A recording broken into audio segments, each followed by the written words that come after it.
Glad to see you're back for our last and final episode in segment 9 of our 11-part series, I Don't Need No Stinkin' Realtor, your self-help guide to selling your own home. Now that you've navigated inspection negotiations without an agent, let's delve into getting those repairs completed and how to handle repair credits if that's the route you opted for.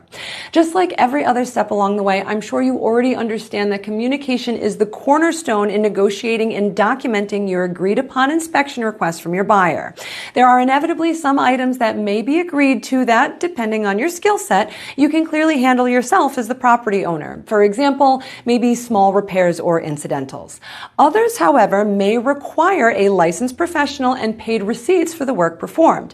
This is why the language that is used in the documented repair request agreement is so crucial. For example, if the buyer is asking for the heating unit for the house to be serviced prior to closing, and you're of the opinion that you're a handy person and can easily service the unit yourself with the assistance of a YouTube video, this may not legally satisfy what you agreed to in writing if the language clearly states that a professional needs to be hired and a paid receipt be provided from them.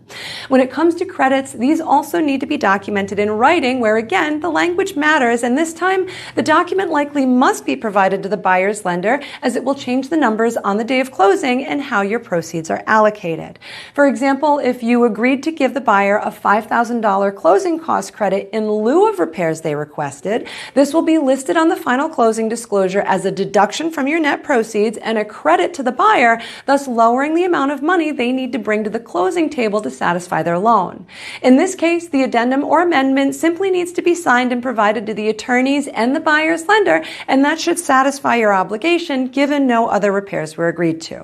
Remember, timing is super important in getting repairs completed. If you need a professional to get the job done, start looking for one immediately. It might be harder than you think to find someone with availability, and with your closing date likely just weeks away, you're usually in a real-time crunch to get things done at this point in order to prevent delays in your transaction.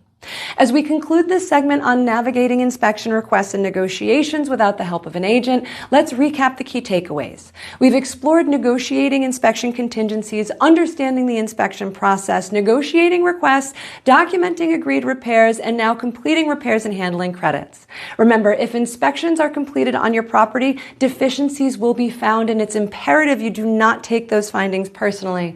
Stay level-headed, keep your emotions aside, and do your best to put yourself in the buyer's shoes when stepping into negotiations. Your goal is to find common ground and keep the train moving forward towards closing. We'd love to hear about your experiences or any questions you might have. Drop them in the comments below and let's continue the conversation.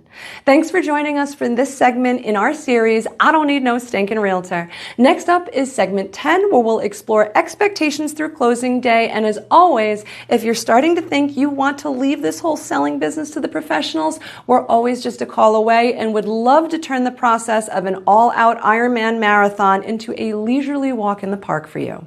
I know you know, but like, subscribe, and share it with others who might benefit. See you in segment 10.